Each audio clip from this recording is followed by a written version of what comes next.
जो मेरी तीनों बेटी हैं वो सोशल मीडिया एक्टिविटिस्ट भी हैं, और वो सहर stars यूट्यूबर हैं। है, जन्नत मिर्ज़ा का अपना नाम है, अलिशबा अंजुम का अपना नाम है। अच्छा, इनकी तरतीब क्या है, बड़ी छोटी और सबसे मंजिल बड़ी कौन सी? माशाल्लाह सहर है, ठीक उसके है। बाद जन्नत हैं, उसके बाद अलिशबा हैं।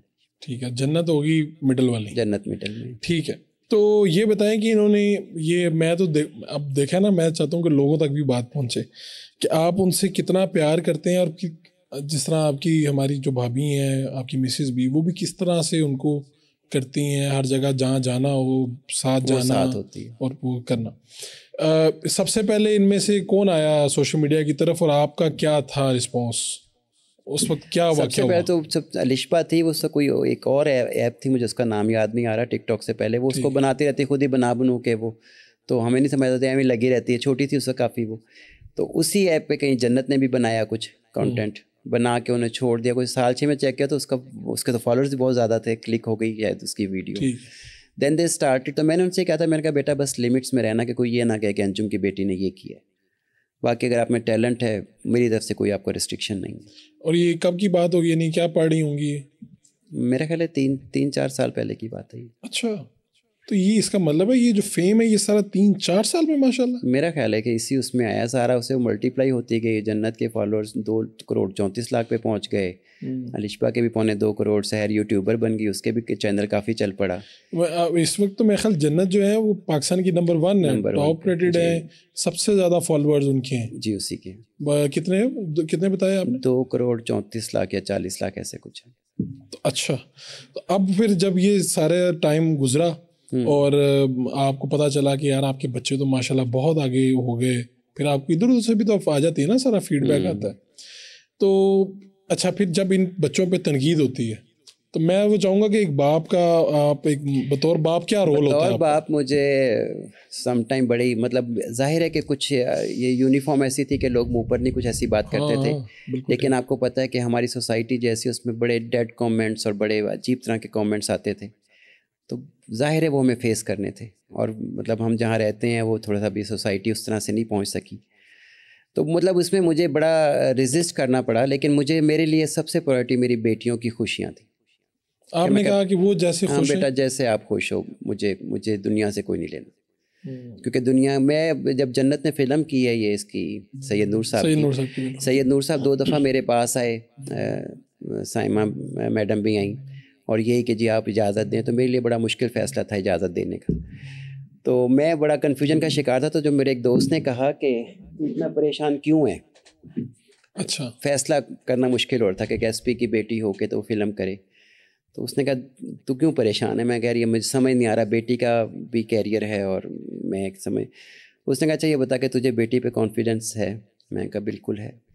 चलो दूसरा एक सवाल और जो कि तू उनका तो नहीं सोचा जो हमेशा तेरे पे ताने करते हैं, तेरे से खुश नहीं होते, मैं कहा जाहिर उन्होंने बातें करनी है, उसने कहा फिर उनको सोचने की ज़रूरत है तुझे, क्योंकि इसमें एक और चीज़ थी, मेरे अब्बू के एक दोस्त ने, अल्लाह उन्हें सेहत ज़िंदगी दे, वही एक रह गए नासिर अंकल, तो वो भी चार्टर्ड अकाउंटेंट थे, उनके 7 बेटे, 6 बेटे उन्होंने सेटल करा दिया ऑस्ट्रेलिया में, 7वें को बड़ी मुश्किल से अमेरिकन वीज़ा लगा।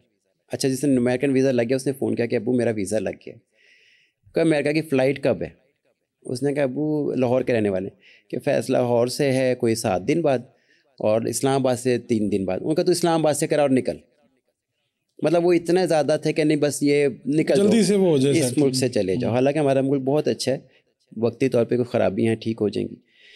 तो अब्बू को वो कहते थे कि अगर तुझे अपने बेटे से प्यार है तो इसे मुल्क से निकाल दे। अब्बू आगे से कहते थे यार मेरा इकलौता बेटा है, मैं कैसे निकाल दूँ, तो गाली दे के कहते थे तूने मर जाना है, इसने यहीं रह जाना है, तो तू उसके साथ क्यों अपनी खुद गर्जी करे, अपनी गर्ज की खातिर तूने बेटे का कैरियर से खेल।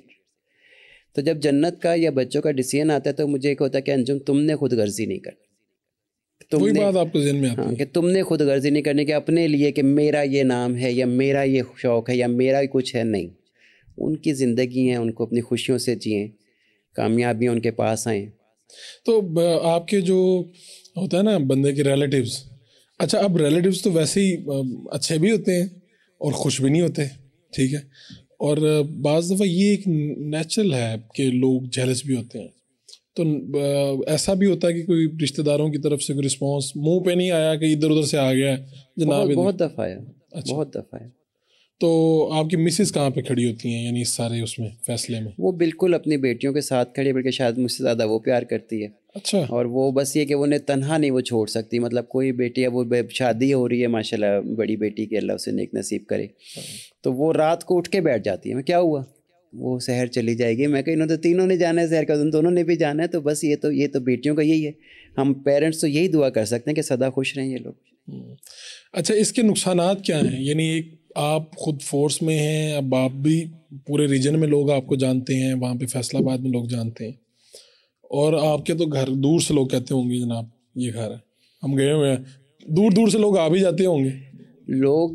पहली बात है कि पहले मेरे अपनी एक शनाख्त थी। हाँ जी। अब मैं कहीं ऐड हो गया, 4 स्टार हो अब गए। वो मुझे कहीं ये कहते हैं जब मुझे, अच्छा आप जन्नत के फादर हैं, मैं कहने में पहले मेरी अपनी शनाख्त भी है, तो माशाल्लाह वो अच्छा। मैंने देखा कि जन्नत के जो फॉलोअर्स हैं ना, वो सारे बच्चे बच्ची हैं, छोटी उम्र के ज़्यादा लोग हैं, और अक्सर मेरे दोस्तों का एक ही मुझे होता है, यार वो तेरी भतीजी बड़ी बेताब है, तो जन्नत ना मिला दे। अच्छा, फिर आप मिलवा भी देते हैं? हाँ जी, फिर बाकायदा वो जन्नत को कहता हूँ, बेटा उनको टाइम दे दो, कोई आपके फैंस का कोई एक टाइम रख लो, मेरे दोस्त बहुत मुझे प्रेशर तो करते। वो क्या कहते हैं आगे से? असल में जन्नत, ये तीनों बहनें ना आपस में बस एक कमरे में रहती हैं। अच्छा। या कमरे में रहती हैं और आपस में इनकी कोई सहेली नहीं बाहर की, आपस में ही दोस्ती है, आपस में ही लड़ना है, आपस में ही प्यार करना है। वो इंट्रो टाइप्स ही हैं, और वो बाहर उनको जब कहे ना कि बेटा वो पापा प्लीज़ रहने दें, पापा नहीं करें, पापा मना कर दें, मैं कहा बेटा देखो वो बच्चियाँ हैं छोटी। इवन एक बच्ची मुझे उसके बाद मेरा नंबर आ गया, तो मुझे बार बार कहे कि मुझे मिला दें। मैंने तंग आके, उसकी माँ ने भी रिक्वेस्ट की फिर मुझसे फ़ोन पे ना कि प्लीज़ भाई आप एक दफ़ा कर लें। तो वो आई जब कमरे में, तो जन्नत को मैंने कहा, तो पहले तो उसने आके रोना शुरू कर दिया जन्नत को देख के, बेज़ारों को तारना, जैसे वो फरते जज्बात से। मैं हैरान कि यार ये तो मैंने वो माइकल जैक्सन का देखा था कि जैसे वो जब आता था। फिर उसकी मुझे माँ ने कहा कि जी आज आपने मुझे बहुत बड़ा एहसान किया है। इस बच्ची ने इस मुलाकात के लिए 30 रोज़े मन्नत माने थे। मैं हैरान, खुदा की 30 रोज़े कसम से मैं हैरान। मैं कह मतलब किस लेवल की ये, मतलब ये मुनासिब भी नहीं है। ठीक है फ़ैन होने चाहिए, लेकिन आप इस हद तक कैसे किसी के लिए क्रेज़ी हो सकते? तो मैं वो जन्नत को कहता हूँ बेटा चलो ये अब लोग आपके करते हैं। वो माशाल्लाह उसका ऐसा है कि वो, हम कतर से आ रहे थे, कतर एयरवेज़ के एयर होस्टेस ने पहचान लिया, तो उन्होंने जनाब आज मेरी ज़िंदगी बन गई। वो कतर एयर होस्टेस ने, खातून थी, उसने एक लेटर लिख दिया ऐसे लव लेटर टाइप सा कि जी मेरी ज़िंदगी बन गई, आप मेरी फ़्लाइट में, आप ये हैं। जापान जाती है तो वहाँ जापानी उसके माशाल्लाह फ़ैन होते हैं। अच्छा, माशाल्लाह, ये एक अच्छा एक्सपीरियंस है। अब मैं ख़ास तौर पे आप जैसा बंदा, मैं इसलिए कह रहा हूँ कि जो कहता है कि यार बेटियाँ आगे बढ़ें, और जैसा आपने कहा मैंने तो बेटों, ये मेरे बेटे हैं, मेरे बेटे, ठीक है ना, कि तीनों। और मैं ये देखता भी हूँ कि जब आप घर में भी आप उनको रहनुमाई उनकी कर रहे होते हैं, या पूछ रहे होते हैं, या अप्रिशिएट कर रहे होते हैं, तो एक माशाल्लाह ज़बरदस्त जी। लोग तनकीद या ये तो चलता ही रहता है, लेकिन अगर कभी कोई स्कैंडल या कोई इस तरह की चीज़ आती है, नेगेटिव न्यूज़ आती है, तो आपका यानी रिएक्शन क्या होता है? आप बच्चों को बुला के समझाते हैं, उसे कहते हैं कि इसको कंट्रोल करें, या कोई चीज़, या ऐसे ही लोग कह देते हैं जी आपने फ़लाँ कमेंट किया था, पिछले दिनों भी कोई कंट्रोवर्सी आई थी, कोई 1 साल पहले, गालिबन कोई 1.5 साल पहले। लोग सब जानते हैं ना कि क्या है कैसे है, तो जिसने नेगेटिव करना है उसे थोड़ा सा बोलने दो, ऑटोमेटिकली जब आप रिएक्ट करते हो वो तो फिर बड़ी खबर बनती है। बड़ी खबर बनती है। आप जवाब ही नहीं दोगे तो अल्टीमेटली ख़त्म हो जाएगी कि बात शायद थी नहीं, या जो भी था।